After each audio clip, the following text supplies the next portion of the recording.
What's up, guys? Welcome to our podcast. She finally realized that it was all mental.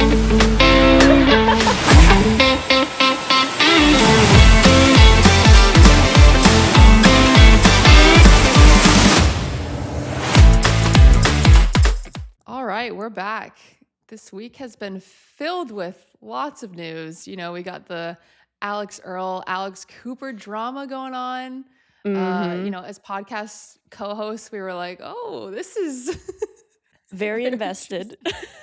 The whole internet is invested, I believe. Literally the whole internet. But on the sports side, I think we've got some bigger news going on, if I'm being honest. Yep. The NCAA released a statement, which is talking about, you know, what we've talked about for God knows how many years now, but basically they're looking at changing the pre-enrollment eligibility rules. So that's, you know, talking about prize money, we're talking about agents, but Anya, do you want to get into it a little bit? This is a crazy one. Yeah. I mean, I think this especially affects tennis players, but basically the whole gist of it was there was a really long meeting on Wednesday, I believe, and the NCAA was looking at things that currently would make an athlete ineligible to compete in college, which was taking prize money over expenses and over, I think, $10,000, and then being a part of a pro draft, right? And then also the number, like kind of related to that, but the number of years that an athlete would be eligible to compete in college. So I think the biggest one that probably is most interesting, well, two, right? So now they're proposing a 5-year eligibility window, either from the time you graduate or the time you turn 19, whichever one of those comes first, which is really interesting because, you know, normally it's, so basically it would be like, you can't have those people that are sticking around for 6-7 years, you know? Right. We've seen players at Wake who, and in other schools as well, where, you know, they had a red shirt, they got injured, and Which is totally valid. Totally valid, yeah. Totally but next valid. thing you know, or we have players who are coming in as freshmen at 23 years old, right? Right. So next thing you know, you got like a 27-year-old junior on a team somewhere. And I think this 5-and-5 eligibility rule that I don't know if it's officially been passed yet or not, but it's definitely in the stages, would make it so that you only have a certain time frame to compete in college. On the other hand, this means that potentially there may be less roster spots for certain athletes coming in. If everyone starts taking advantage of finishing their undergrad degree in 5 years, what about the other freshmen that want a spot on the team, right? So that's a consideration you have to take in. I think the other really interesting one was the prize money of it all, right? So if you were a quote-unquote junior or before you came into college, you were only allowed to take prize money, I think, of up to $10,000 a year, and it couldn't exceed your expenses for, you know, whatever that event was, which specifically for things like tennis, golf, maybe, right? Where it's more like individual sports and you can, you know, work your way up and enter into events if you're able to get into them. You know, sometimes we had really good juniors get a wild card into the US Open or even get a wild card into like some of the lower level pro tournaments, and they can't take that check of, I don't even know how much it is right now, like I'm not sure. $100,000, $50,000, a lot of money, right? And it's something that they're working for their entire lives, and if they want to compete in college, they have to forfeit the earnings. So now they won't have to do that. You can accept prize money of whatever, I guess, you want before college. During college, this rule has not changed yet, which I still think is a conversation that needs to be had, especially with NIL so big nowadays, right? Like some athletes are getting paid like millions of dollars just through NIL. And then there's, you know, other athletes who, again, for sports like golf and tennis, don't get that as much of that NIL money, most likely, but they're able to go and compete and work for a result and they get a good result and they're not able to take that money that they worked for versus Yeah. I'm not saying that the athletes that do get the millions of dollars of NIL money didn't work for it, Right. but sometimes you see situations where it's the player's not playing all the time, they're still getting paid millions of dollars. So why can't a tennis player get entry into the US Open and win a round and they deserve to take those earnings and they're bringing so much attention to their school, so much attention to college tennis, college golf, like whatever other sport, and they can't take that earnings that they worked really hard for. I think it's still a conversation that needs to be had, but at the same time, you know it is a business and the whole point is staying amateur. So Right. Yeah, it is a tricky one. It is interesting when, a college football player doesn't even have to step on a field and they get paid millions and yeah, yeah, you're over I there was trying to like winning. sugarcoat it, but yeah, Yeah, no, I'm just going to go straight into it. I'm going to be honest. It's ridiculous. yeah, yep, But like, I mean, uh, you're actually like, you're winning a huge match at a hmm huge tournament. And you're telling me that you can't take that money. I know, I get it.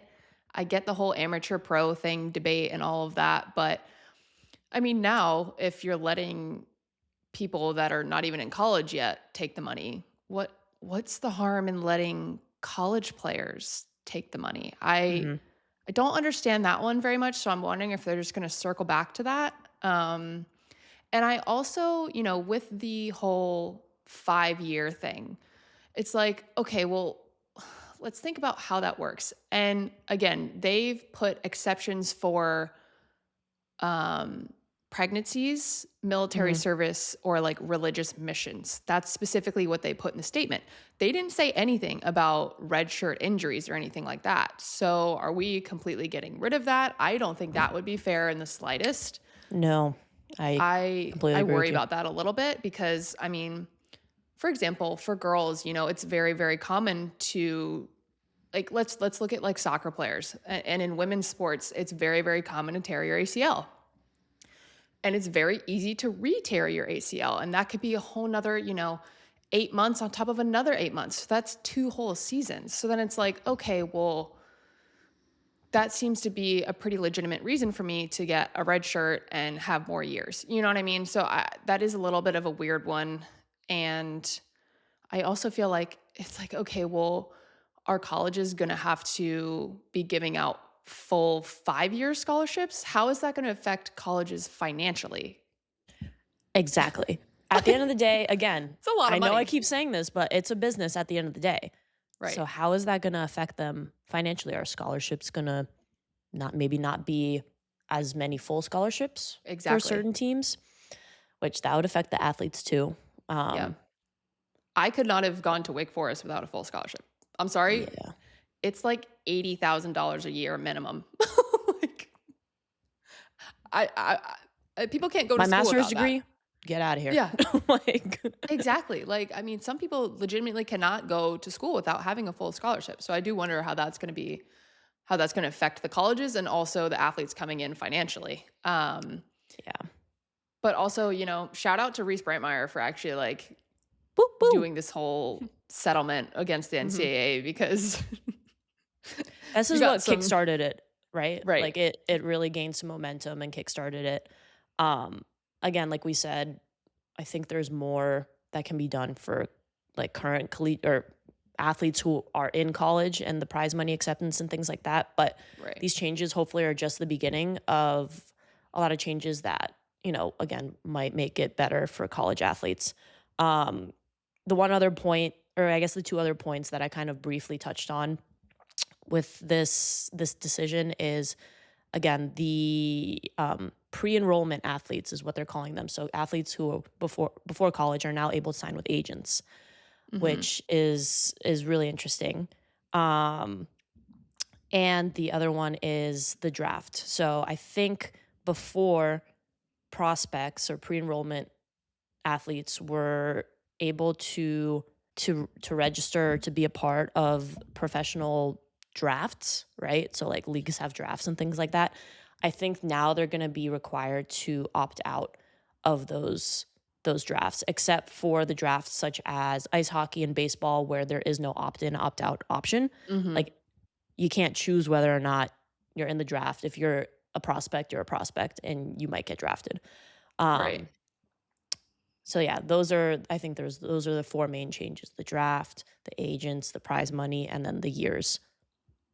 I do wonder how the agents would affect things because I think that would be helpful in obviously gaining NIL deals and things like that. So that would be helpful for athletes. Mhm. But I wonder if they would get involved with like recruiting and aspects like Yeah, that. And if they're talking with coaches, college coaches, I wonder how that relationship would be. I've never really yeah. experienced that. So I wouldn't know.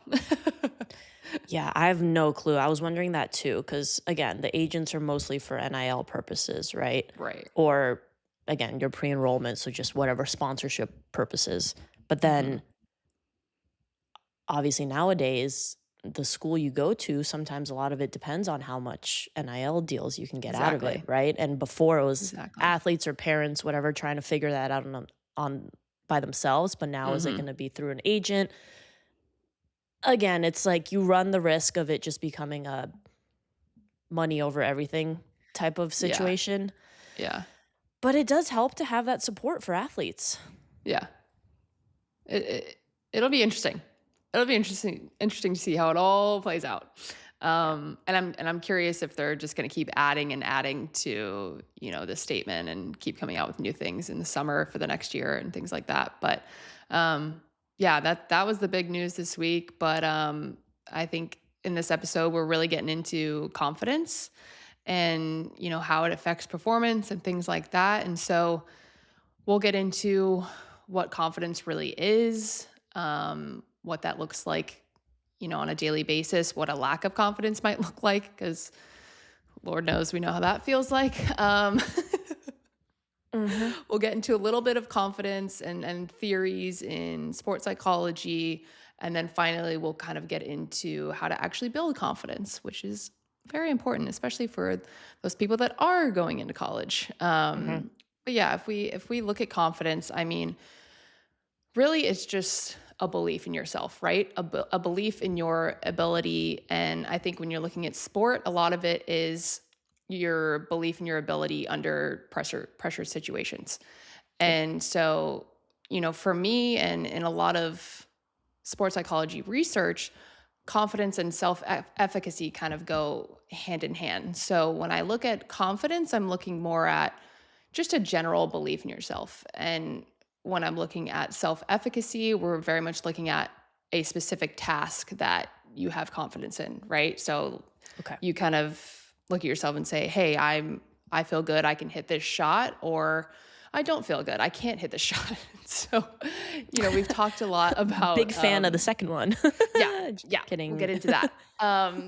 But even in the first episode when we were talking about anxiety, I think there's a very, very big link between confidence and performance anxiety because a lot of it does stem from your relationship with fear, right? And so we've talked about, fear of failure and things like that. And so I definitely think you can really see a link between those two. So a lot of the kind of techniques that you can use for performance anxiety can definitely go into developing confidence as well.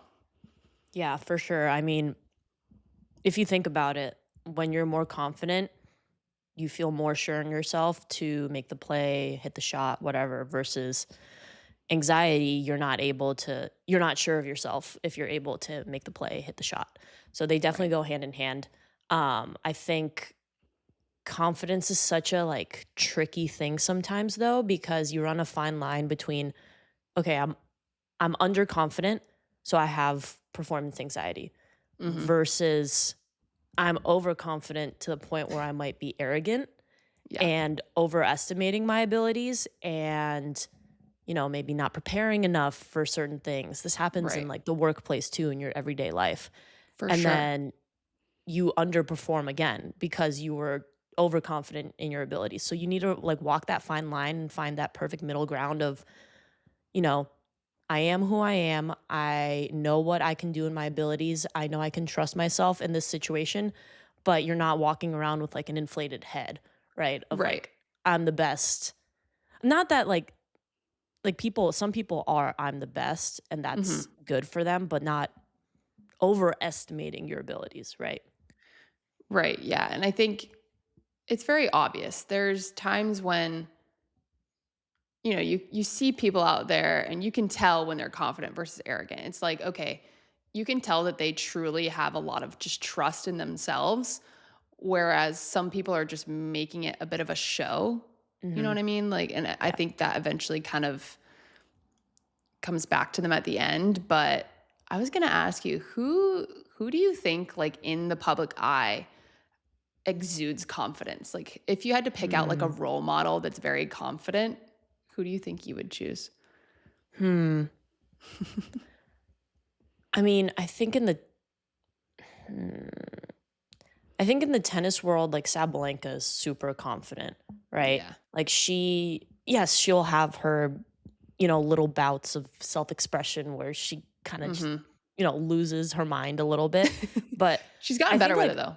yeah, I think like overall, especially if you look at in press conferences and just, her social media presence and the way that she interacts with people, it's Mhm. very like genuinely I know that I can do what I need to do, but not in a way of Yeah. like, and no one else is as good as me type of thing. Right. Right. Or, like, yeah, I don't need to do X, Y, and Z because I know I'm the best when you're not like focusing on the things that you need to focus on.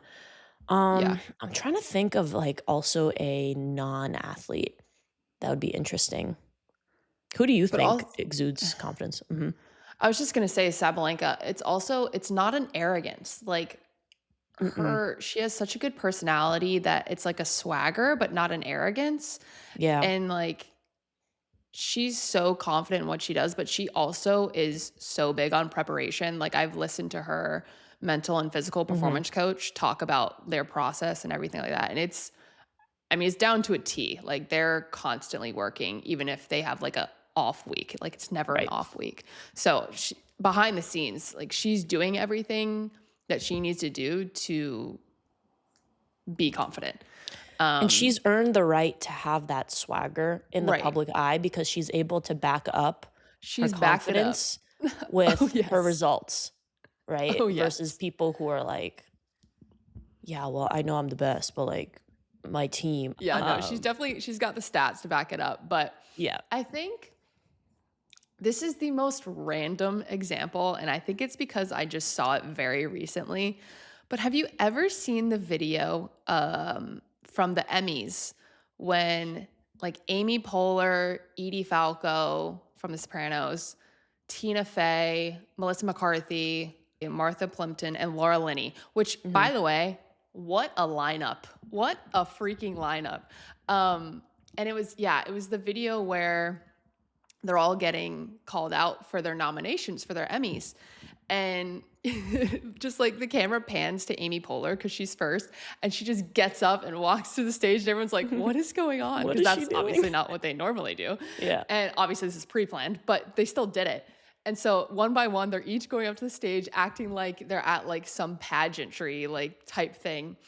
And it is just the best video ever. And everyone in the audience is dying laughing. And they get like a standing ovation before they're like the winner's actually called. And I just think that is like, I think female comedians have to be so confident. Cause like, I just feel like from the beginning, it was kind of like a male dominated type industry. Mhm. And the women had to kind of like prove that they're funny. You know what I mean? And I just felt like that video just brings me so much joy. I'm just like, these women are amazing. And they're so confident to just go up and do that. You know what I mean? Like, just to go up Mhm. on stage and be like, yeah, we're gonna do this and it's gonna be hilarious. Like, and now I just listen to Amy Poehler's podcast and it's just like the best thing ever. I'm Good like, hang. you're really, yeah, Good Hang is unreal. Um, Amy Poehler, if you somehow come across our podcast, please, we would love to be guests. yeah. Or like, come on ours. Yeah. Actually, we can't afford you, but We'll show you a good time though, a good hang. For A good sure. hang, a good hang with giggles. That will Yeah. be the, Mhm. the title of the episode. So no, it's just people like that are just kind of like unapologetic, and they're like, I'm gonna do this, and you know, if however anyone responds to it, they're gonna respond to it. But Yeah. so I think, you know, confidence might look different in different settings. Like if you're a performer, like an actor, actress versus a performer as an athlete. But, you know, I think when you are an athlete, it's being really good at decision making and Mhm. kind of like freely making those decisions without like overthinking anything. And I don't know, what do you think confidence looks like to you from an athlete perspective? Yeah, I think what you said, right? Like quicker decision making, less rumination on things, right? So like you can bounce back from mistakes quicker and it doesn't like affect you as much. Mhm. Um Yeah, it's like, and okay, I've still have my ability. Like, let's just move forward. Like, I'm still yeah. confident in this shot, even if I miss it once or Yeah, like twice. I made one mistake, it's not the end of the world. Like I can still Right. do it again next time the situation comes up. I'll execute better. Hmm. Um I think it almost lets you take more maybe aggressive decisions because sometimes Hmm. when you More have risk. performance anxiety or lack of confidence, you tend to be more tentative with everything Hmm. that you do. Again, your decision making, maybe the way you react to things too. And by react, I mean like physical reaction. A lack of confidence might be easier to describe because confidence looks different on different people, but a lack of confidence kind of presents itself pretty Yeah. similarly across person to person. Um, Again, it's those things of like not trusting yourself, not making decisions quickly, not fully committing to a play or a shot that you're doing. Just that self-doubt, right? Where you're like, is this the right thing to do in this moment? And then obviously everything in athletics happens within like a split second, right? Hmm. So, you know, you hang up for half of a second and that could be the difference between making a good play versus a bad play. Hmm. And I think those things kind of spiral into negative feelings, negative emotions, um, excessively being down on yourself after mistakes, right? Like not being able to bounce back from mistakes. And that kind of spirals into you're making more and more of those mistakes and the mistakes are popping up at, easier shots or things that should be a no-brainer in a game Right. or a match. And it almost gets to the point where sometimes you might have such low confidence that you've lost the game or the match before you even step on court or on the pitch. Yeah. That's always sad to see too. It's like you can just tell before someone even goes out there with like maybe the way they're carrying themselves Mhm. or the way they're talking before a match, and you're just like, ooh, that's probably not going to go well. And I think it's very easy to see in tennis as well because, you know, we have such specific strokes and everything. So I think a good example, you know, you could go into the yips here, but I think, for example, Coco Gauff and her serving, like she has been struggling with double faults lately and has for the past, I'd say at least year. And so I think you can definitely see a lack of confidence just in general in her serve because otherwise she has had a very good serve in the past, like top speed, really good placement. And so it's tough to see when players, even at the pro level, do have that lack of confidence. And I think there's a couple reasons why people can kind of get to that extreme, right? It's having those excessive expectations, which we've talked a lot about with the yips and anxiety and having that perfectionism and just demanding so much out of yourself that you do progress towards that fear of failure. So that's one direction that someone might be going towards. And then harsh self-judgment can be a big one. So, you know, we're humans, we have a natural tendency to criticize ourselves, and Mhm. sometimes it can be a little bit too harsh, and I think that can definitely lead towards a lack of self-confidence. And those And 2 kinda go then hand in hand, right? Like the self-judgment kind of yeah, comes from that perfectionism. You want right. yourself to execute perfectly. Right. It's all kind of adding to each other. Yeah. And then there's also the sort of being preoccupied with fear. So, not necessarily that fear or nervousness is the problem. It's more so your relationship with that fear. So are you just constantly dwelling on it and that's all that you're thinking about? And that's when it becomes a problem and leads towards that lack of self-confidence. And then other two I would say are lack of experience and lack of Mhm. skills. And so I think two of these are very easy to fix. Like the lack of experience and the lack of skills is a lot about just practice, preparation, things like Yep. that. Whereas the other three are much more on the psychological side and getting to the root of that issue. Preparation is probably the easiest thing that you could do to help yourself, but a lot of people struggle to actually do Mhm. that. So sometimes it is just getting someone in that direction to kind of do that committed action towards preparation. But have you ever heard of self-discrepancy theory? I have not. What is that? So so it was kind of developed by Edward Torrey Higgins, and he goes into basically the idea of having these different selves, right? So he talks about the actual self, the ideal self, and the ought self, OUGHT. Mm. So how that kind of connects to confidence is the actual self is the attributes that we actually possess, right?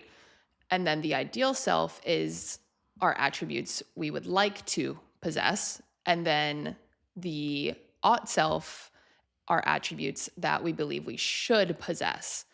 So there's just a little bit of a fine line between all of them. And Mhm. so basically what that means is when you're living up to the ideal, it means you're achieving something that you've kind of desired, right?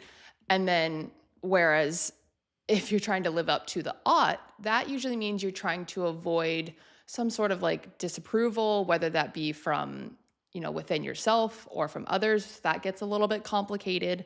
And then it's interesting because there have actually been studies that say that athletes who perceive their actual self to be close to their ought self and their ideal self will have a higher self confidence, which Mhm. makes sense. It's like, okay, well, based on the abilities that I do have, I feel like I am close to my ideal self, which is great. That means you're high in self confidence. Whereas people, who think that their actual self is quite far from their ought self or ideal self will have low self confidence. So that very much affects your performance.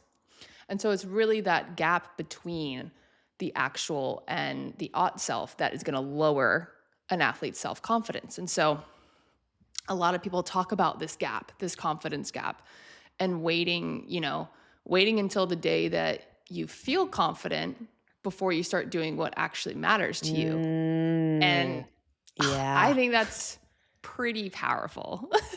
Yeah. That's because really when you interesting. Yeah, because when you think about it, like the actions of confidence come first and then the feelings of confidence come later. So if you're Yes. just waiting around to start feeling better, it's not going to do anything. Yep. You know what I mean? If you're just sitting around doing the same thing and you're not doing some sort of action that is working towards your confident self, then you're never going to feel confident. I think Yeah, a lot of people don't think about that. it's almost the idea of like fake it till you make it, right? Yeah. Like you are not, and also you got to think about the fact that no one is good at something most likely most of the time unless you're like a super, you know, talented person. Mhm. People when for the first few times that they do something, they're not going to be good at it. Like Right. if I wanted to learn how to crochet right now and I started crocheting right now, I would be extremely frustrated because I would not know what I'm doing and I wouldn't be good at it. But it's that Yeah. thing of like that's why so many people give up so many things only just after starting it. Like I think it's this immediacy effect that Mhm. people just want something to change overnight or Mhm. something to happen immediately and aren't willing to put in the work and stick it out Mhm.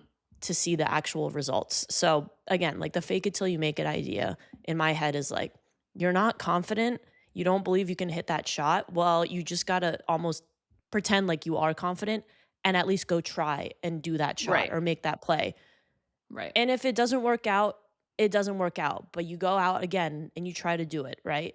Keep trying to Mhm. do it until at one point you've done it enough times where you're like, I know I can do this. And then Yeah. you finally, execute properly. And then you execute Right. properly again.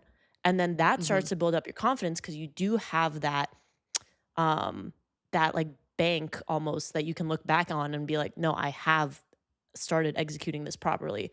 And then that builds Yep. your confidence and then your execution finally gets better. But it's not going to happen with you just being like, yeah, I'm not confident I can hit that shot, so I'm not going to hit that shot until I get Right. confident. Well, it's like, well, you're never going to get confident that you can hit the shot until you prove to yourself that you can hit the shot. Right. No, it is a funny thing to think about. Like, it's a little bit of a mind game, right? Yeah. And I also think, like, practicing the mental skills that you need to reach that level of confidence, right? Like, you're not gonna just wake up one day and be like, "Oh yeah, I'm good." Like, Yeah. I don't have any perfectionism tendencies anymore. I have no self-doubt. It's like, no, no. Like, once you become good at actually learning how to kind of disconnect from that self-doubt and perfectionism, that's when, because of those actions, that is when the feelings of the confidence are going to come. So I think it's very interesting, especially with those different selves that you have that your mind Yeah. makes up. And it is your mind making it up. It's not necessarily like a fact or a truth, but it's your mind almost playing games with you, right? Yeah. And so I wanted to ask you, so with the three different selves, the ideal self, the actual self, and the ought self. So I guess the whole thing in my head, at least I would think, is to kind of bridge that confidence gap, you'd have to get again your actual self closer to your ideal or your ought self, like you said, right?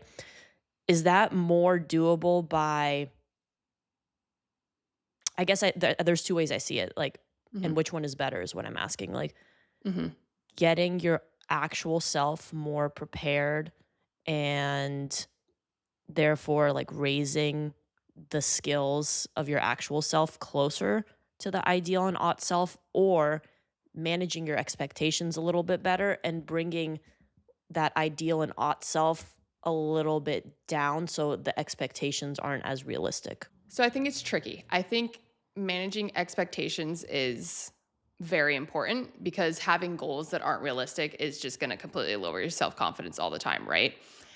But I think it's also very important to not get super connected with your actual self and all of these different selves, because if you're just constantly thinking about, oh, I need to be this, or no, I don't have this, it's like, okay, well, let's just like take a step back. Let's diffuse from these thoughts for a bit and then just use certain actions that we know will work towards our ideal self and do those instead, and not worry as much about what thoughts and feelings are going on in your head, because a lot of the time the ought self, like I said, it's attributes that we think we should have.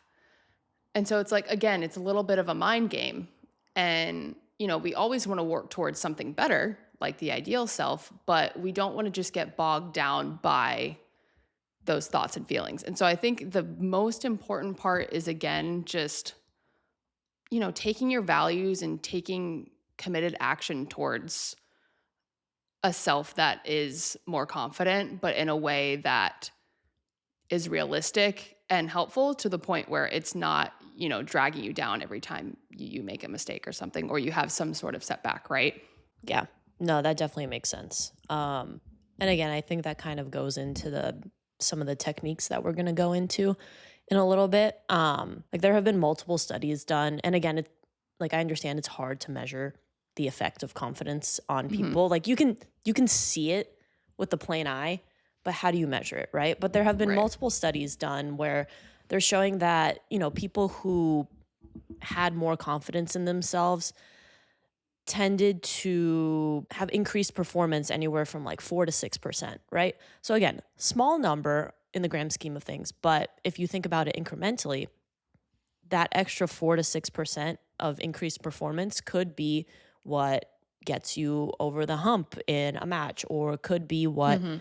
makes you that 1% more accurate in basketball, and you make like the game winning three pointer, right? Mhm. You still do see a lot of the time a lot of athletes do have good results, but it still seems like they lack the confidence. Like I was a prime example of this.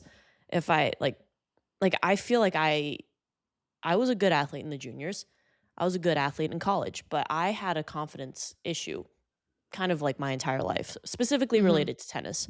And I think this kind of stems from just somewhere like deep down internally where it's like no matter how good I did, I almost didn't believe that I was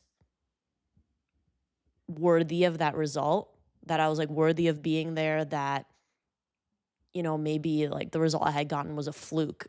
And so I'm wondering, like, is there anything in research that shows why sometimes people do still have good results and still suffer from this lack of confidence or this decreased confidence?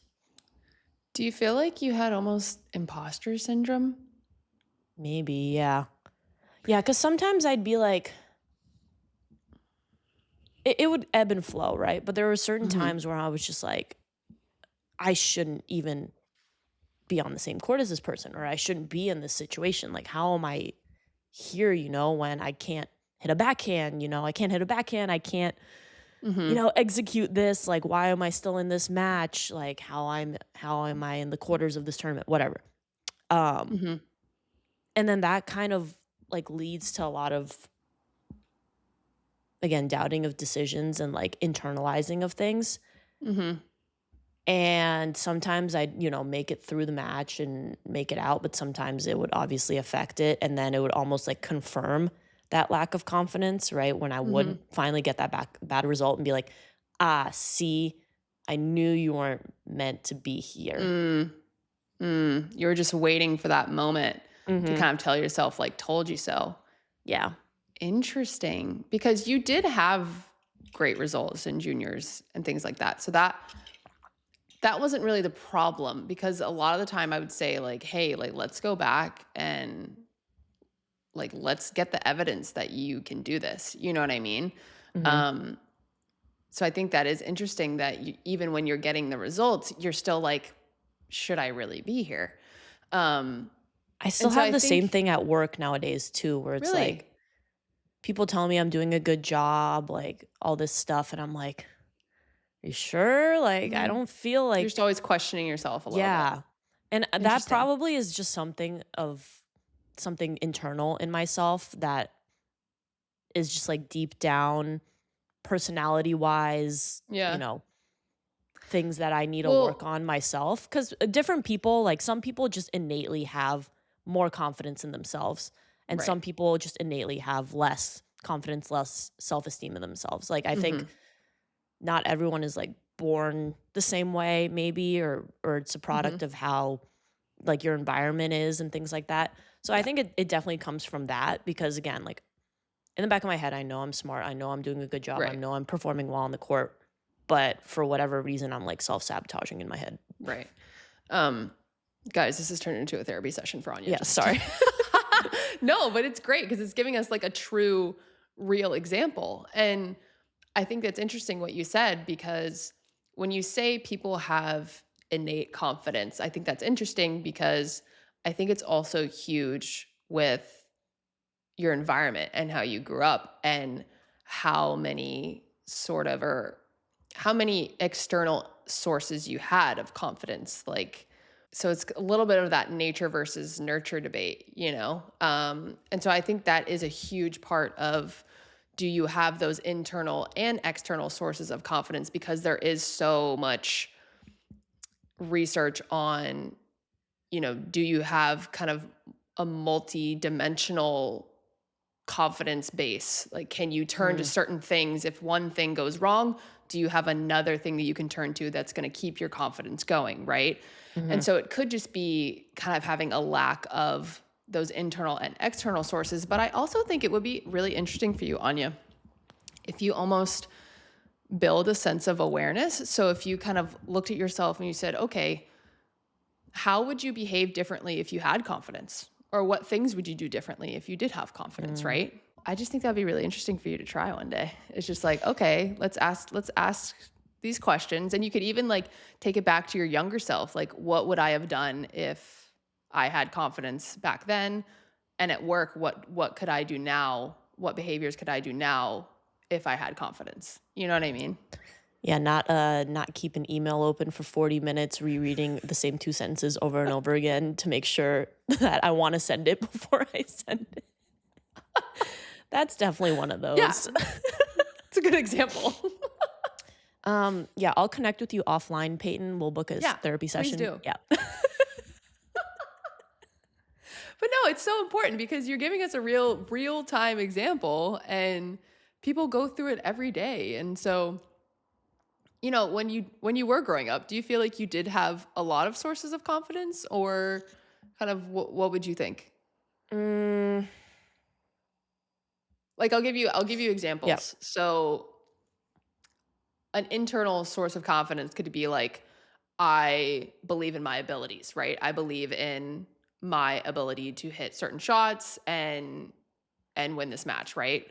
Or an external source of confidence could be a coach telling you specific things about your game and giving you positive reinforcement about your game, but not just saying like, "Oh, be confident when you go out and play a match." It's more right. so building up over time during a practice and saying, "Oh, I like how you did this."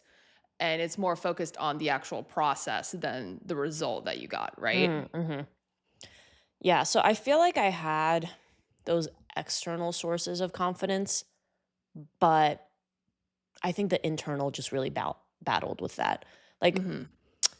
externally, I had those sources of confidence, but I also did have, like, moments externally too where it was like, you won, but you didn't win playing the right way, and that's not gonna fly in the Mm. future.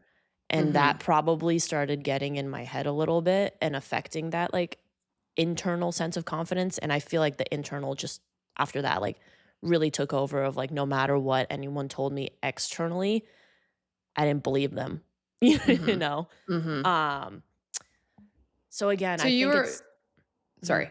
So you were almost like fusing with that thought of I'm not good enough, right? Like no probably. matter what, that was what Yeah, was happening because yeah. even when you were winning those matches and again, you'd get to the point where you lost in the final and it was like, Mhm. "Oh, well, there we go." And you're just kind of See? like, yeah, yeah, you're like telling your mind like, "Oh, my mind's right."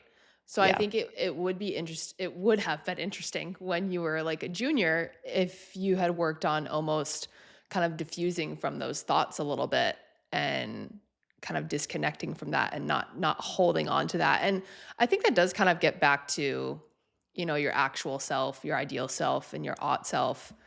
And it's like there was probably a little bit of a gap there and you believed that you had a gap there constantly. And so mhm. again, it's just connecting when you get a little bit too connected with your thoughts, that's kind of when everything gets a little jumbled up and crazy.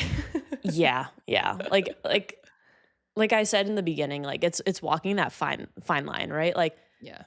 too much of a good thing can also be a bad thing, right? Like, being too in your head and too connected with your thoughts can also be a bad thing. Like, I'm really curious to hear about it now because obviously, like I've mentioned, I still sometimes suffer from this at work too in my day-to-day life.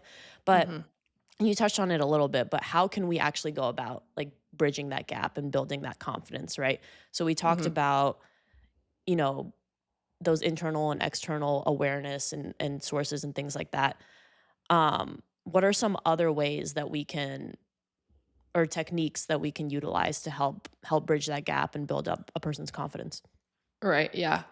Yeah, I think it's again having as many different external and internal sources as you can because if one thing goes wrong, you don't want everything going wrong. You want something that can back you up, right? Right. And so I think probably wouldn't have helped you in your situation, but I think for some people it's really nice to be able to look back at previous performances and see they can succeed in certain Mhm. situations, right? So that might be just reflections, diaries, could be monitoring stats and things like that, could be almost using like a role model, could be using videos. So there's lots of ways that you can do it. So it's basically just like it's just building up evidence that you have done well, and it gives Yeah. you just a little bit more confidence in yourself. And so I also think it's very important that you do it in a non-judgmental way and you aren't super harsh on yourself because that again can be a source of low self-confidence. So when you're looking at areas to improve on, let's not be super harsh on yourself. Like have a little bit of Yeah. self-compassion to get through that. I also really like looking back at video because it gives a bit more Yeah. of a detailed play by play of the things you did well and maybe some things that you need to improve on. But I don't want to call you out, Anya, but I Oh thought no. a really good example of this was Oh no. when we were in college.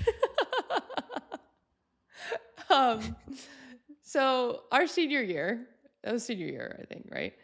Anya, unfortunately, was last match on for multiple matches our senior year, Oh my which is god.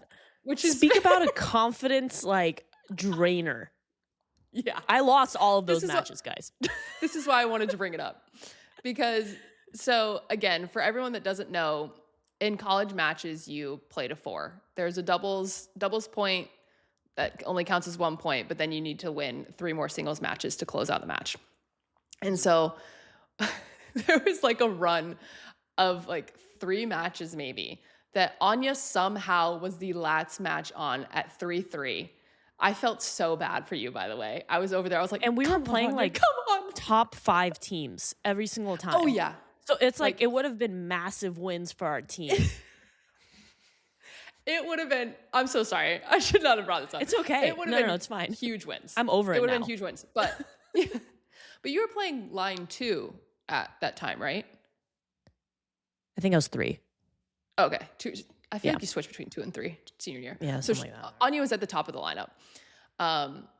And I'm not kidding.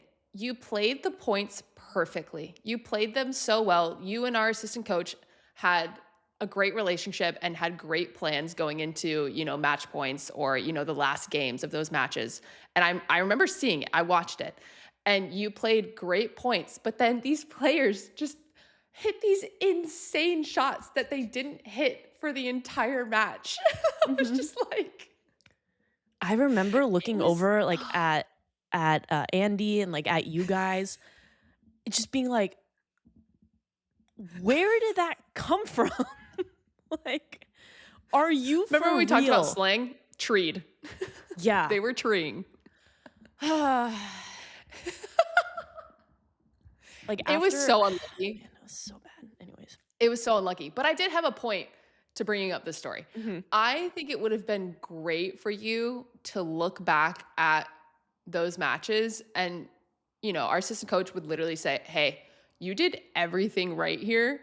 This person just happened to hit an amazing shot in the amazing shots in those last couple games. You know what I mean? And I think that would have probably helped your confidence a little bit more rather than just like leaving it and being like, wow, I lost another like clinch match.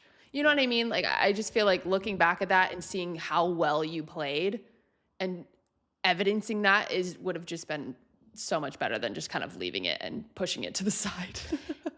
Yeah, I completely agree. Like those matches were really tough especially after losing like the second and the third one or whatever. Like the first one, it was like, oh man, unlucky. Then Right. the second and third, you're like, man, what's wrong with me? Like, God, I suck. I can't close it out. I'm letting my That's team hard. down, like all this stuff. But yeah, no, I think like going back to the video point again, watching things is really helpful on both ends of the spectrum, right? Like sometimes you think you played horrible and then you'll go back and Right. you're like, actually, no, I did that great. Again, in the situation Right. of those matches, I did that great, but just got unlucky or the person did a little bit better. Like I did everything I was supposed to.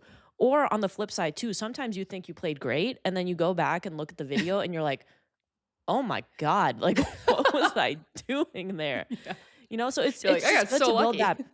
that self-awareness, right? Like again, understanding that you're not perfect, that there's going to be mistakes, and just understanding what reality looks like for you versus, sometimes this made up feeling that you have in your head of like, oh, I played great today, or oh, I played awful today. And really it wasn't as good or as bad as you thought it was. Right. Exactly. Yeah. And always take a little bit of time maybe before you actually watch the video, but Right. just don't let yourself sit with it for like a week straight until you Right. get to the next match, right? Right. Sorry to bring that up. No, it's okay. Just really just It's just a good example. man, those hurt Guys, so Anya bad. Anya Those were saved us in so so many bad. matches, like, don't get it twisted. Those hurt so Also, bad. there's 3 other points that we lost, and you technically didn't Right. have to get to that point, you know what I mean? Right, right. It's never on one person at the end of the Yeah. day. Man, sorry. One of them, I remember I was down a set in like 5-2 and I saved a match point and I got it back to the third. And then I Okay. lost like 7-5 in the third. I was like, You're like, no. "For what? Literally, why was I out here for another hour? All of this for what?" Why did I get our hopes up? Oh, Lord. Anyways, yeah, I think another thing that coaches can actually use, and we've talked a little bit about this with performance anxiety, is almost manipulating the training environment a little bit. Mhm. So most coaches know their athletes very well, seeing as they're with them literally every day. So I think it's going to be specific from person to person, and I think it's important to understand that. So introducing some sort of pressure into training is always very helpful because you're almost going through the scenario itself, so they know that they can do those specific skills under a similar demand later on, Right. right? So making it, like we've said before in our first episode, making it as close to a match day as possible. So that's definitely one thing that coaches can focus on. But I always found it really funny when coaches or parents or, anyone who was trying to help you out was like, just be confident. It's like, oh my God, I didn't think of that. Thanks. Really? It's that easy. Now that you mention it, you're right. You're I don't right. know why I didn't think of that. Like, no, Yeah, no. no. You gotta be specific. Yeah.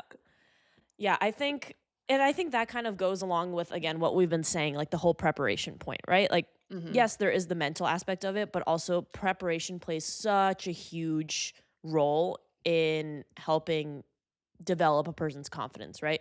Like you practice certain situations in practice. You simulate the environment so that when the time comes, you're like, okay, I've been here before, right? Like maybe not Right. exactly in the same environment or situation, but I've been here before. I know what I'm supposed to do.